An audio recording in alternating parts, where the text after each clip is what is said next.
ഈ കടമെടുപ്പ് പരിധിയിലെ കേരളത്തിന്റെ ഹർജിയിൽ കേരളത്തിന്റെ വാദമുണ്ട്. കാര്യം 10,000 കോടി എടുക്കാൻ അനുവദിക്കണമെന്നാണ് പറയുന്നത്. എന്നാൽ ഇതിനൊരു 5,000 കോടി രൂപ കടമെടുക്കാനുള്ള അനുമതി കൊടുക്കാമെന്ന നിലപാടിലാണ് ഇപ്പോൾ കേന്ദ്ര സർക്കാർ. നമ്മൾ 10,000 കോടി ചോദിക്കുന്നു, അവർ 5,000 കോടിയിൽ പറയുന്നു. ഈ കേന്ദ്ര സർക്കാരിന്റെ മറുവാദം ഇന്ന് സുപ്രീം കോടതിയിൽ വരികയാണ്. അപ്പോൾ നമുക്ക് ഒപ്പം രാധാകൃഷ്ണൻ ഡൽഹിയിൽ നിന്ന് വീണ്ടും ചേരുന്നു. രാധാകൃഷ്ണൻ, വെൽക്കം ബാക്ക് ടു കൊല്ലം. രാധാകൃഷ്ണന്റെ സ്വന്തം കൊല്ലം, എനിക്ക് പിറന്ന കൊല്ലമെന്ന് ചില ആൾക്കാരെ കൊണ്ട് പറയുന്ന സ്ഥലമാണിത്. അപ്പോൾ രാധാകൃഷ്ണൻ പിറന്ന കൊല്ലം ആയിക്കോട്ടെ. പറയൂ രാധാകൃഷ്ണൻ, സുപ്രീം കോടതിയിൽ വരുമ്പോൾ നമ്മുടെ വാദഗതിക്ക് പ്രസക്തി ലഭിക്കില്ലേ അവിടെ?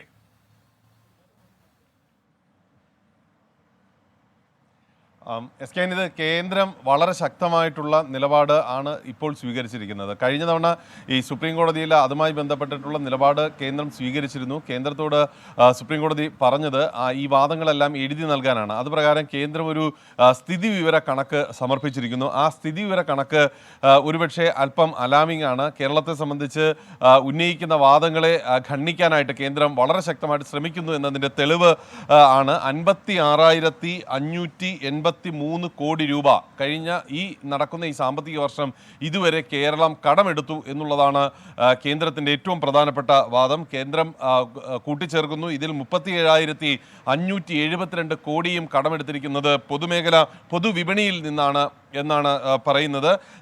ഒപ്പം കേന്ദ്രം പറയുന്നത് അടുത്ത വർഷം, ഈ വരാൻ പോകുന്ന ഏപ്രിൽ മുതലുള്ള സാമ്പത്തിക വർഷം കേരളത്തിന് കടമെടുക്കാനായിട്ടുള്ള അർഹത കേവലം 33,597 കോടിയാണ്. അതായത് ഈ വർഷം കടമെടുത്തത് 56,583 കോടി. അടുത്ത വർഷം അത് കുറയുകയാണ്, 33,597 കോടി. ആ ഘട്ടത്തിലാണ് സംസ്ഥാനം വീണ്ടും ഈ കടം ചോദിക്കുന്നത്. അങ്ങനെ കടം നൽകേണ്ടി വന്നാൽ ആ തുക അടുത്ത വർഷത്തെ, ഈ ഏപ്രിൽ മുതൽ ആരംഭിക്കുന്ന വർഷത്തെ തുകയിൽ നിന്ന് കുറയ്ക്കേണ്ടി വരും. 5,000 കോടി ഇപ്പോൾ നൽകാം. ആ പണമാണെങ്കിൽ പോലും അടുത്ത വർഷത്തെ സാമ്പത്തിക വർഷത്തിൽ നിന്ന് അത് കുറയ്ക്കേണ്ടി വരും. ഇപ്പോൾ കേരളം ഇപ്രകാരം കടമെടുക്കുന്നത് ഒരു മാസം 3,642 കോടി രൂപയാണ്. 5,000 കോടി രൂപ ഇപ്പോൾ അനുവദിച്ചാൽ പോലും കേരളത്തിന് പിന്നീട് കടമെടുക്കാനായിട്ടുള്ള അർഹത ഏതാണ്ട് 2,000 കോടിയിൽ മാത്രമായിരിക്കും ഓരോ മാസം ഉണ്ടാവുക. അതുകൊണ്ട് സംസ്ഥാനം എങ്ങനെ മുന്നോട്ട് പോകും? ഇപ്പോൾ 3,600 കടമെടുക്കുന്ന സംസ്ഥാനം ഇനി എങ്ങനെ 2,000 കോടി കൊണ്ട് മുന്നോട്ട് പോകും എന്ന ചോദ്യം കൂടി കേന്ദ്രം മുന്നോട്ട് വെക്കുന്നുണ്ട്. ചില നിരീക്ഷണങ്ങളും കേന്ദ്രത്തിൻ്റെ ഈ കുറിപ്പിൻ്റെ ഭാഗമായിട്ട് ഉണ്ട്. വലിയ വീഴ്ച സംഭവിച്ചത് കൊണ്ടാണ് ഈ വിധത്തിലുള്ള സാമ്പത്തികമായിട്ടുള്ള പ്രതിസന്ധി കേരളത്തിന് അഭിമുഖീകരിക്കേണ്ടി വരുന്നത്. കടം കൂടുതൽ അനുവദിച്ചാൽ അഥവാ എടുക്കാനായി സമ്മതിച്ചാൽ കേരളത്തിൻ്റെ സാമ്പത്തിക പ്രതിസന്ധി കൂടുതൽ രൂക്ഷമാകും. അതിനെ അനുവദിക്കാൻ സാധിക്കില്ല.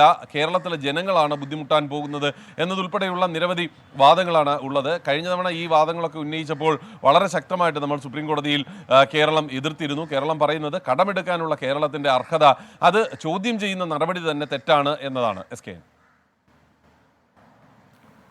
Okay thank you Radhakrishnan. ഡൽഹിയിൽ നിന്ന് രാധാകൃഷ്ണനാണ് നമുക്കൊപ്പം ചേർന്നത്.